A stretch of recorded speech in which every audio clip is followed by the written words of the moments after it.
10 shots on you over here. How many do you think are going to get by you? There's a correct answer to this. Hopefully 0. That's the correct answer. But we're about to find out. Number 1.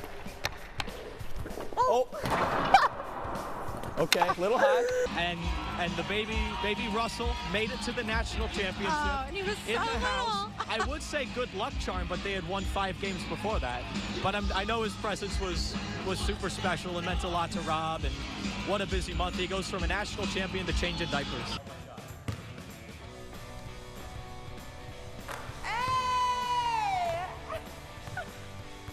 Wow. National champion head coach Rob Dow. It took you guys a little bit longer to get up here. How many people were stopping for selfies, for autographs? What was that like? Walk us through it. This is way beyond my expectation. Okay. We are so lucky to have our fans. I think the conversation that stuck with me the most was we talked to a high school senior that lived in Raleigh. And she had a Vermont sweatshirt on. And when we started talking to her, she said, I just got accepted into the University of Vermont a couple of days ago. I'm going to be a freshman next year. So, but these are the things, it's just, you think, oh, small world, but that's her first memory as a UVM Catamount, winning a national championship in her backyard. You know, Cary, the Raleigh area, famously not right down the road from here. If anybody traveled there for the championship, you know all about that. But that's her first memory, and first impressions are so meaningful, and when you can share that with your friends, that could spark a lifetime of passionate fandom and a connection with this community and the school that you'd be really hard-pressed to get organically another way. One thing that people might not think about is the game balls. They're different in the tournament than they are in the regular season. Throughout the regular season, everybody can use whatever ball they want. In the tournament, it's a little different. I caught up with Aaron Deloney. He sort of walked us through what it's like adjusting to a new ball. I think the biggest thing is that they're brand new. Usually you play with the ball in a game that's kind of broken in a little bit, so it's, you know, you're kind of used to it at that point. Brand new ones are kind of slick, a little more slippery, and the bounce is kind of insane. Like, you dribble it and it goes up like to your head or shoulder area.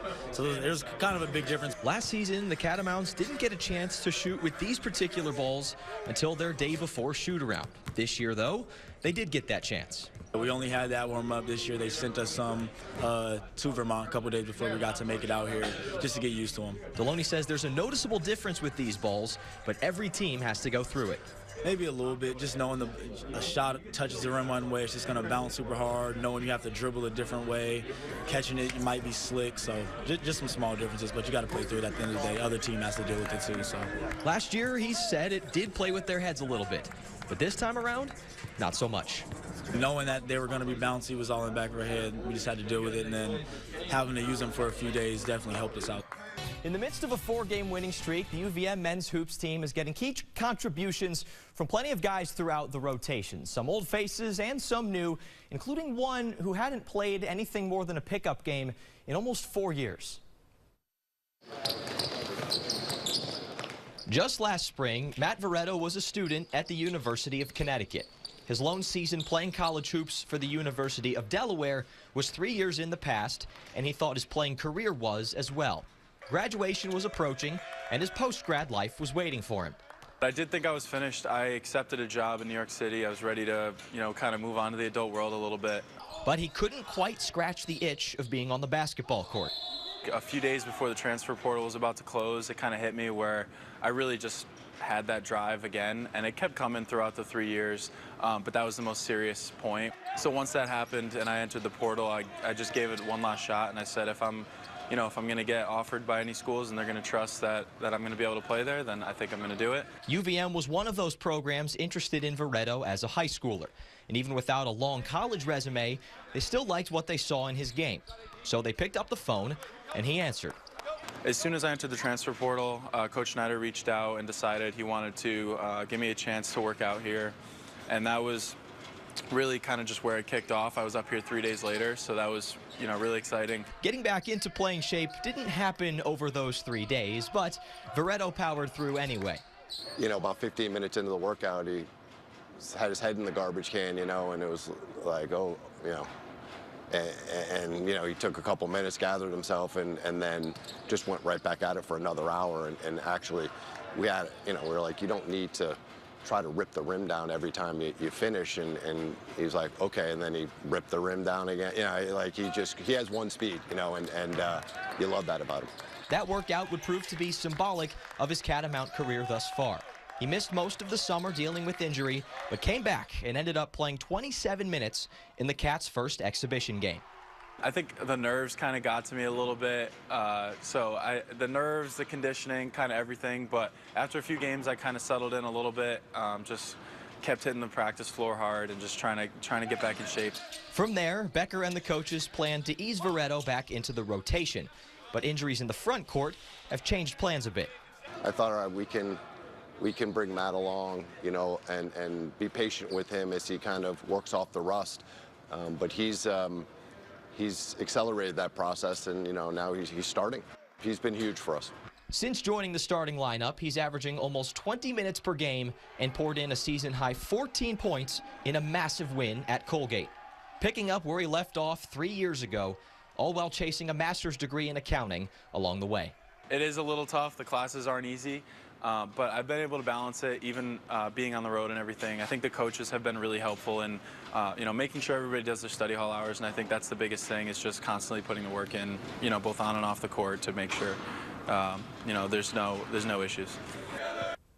Veretto is 4th on the team in three-point shooting and is shooting 42% from deep during the Cats' current winning streak.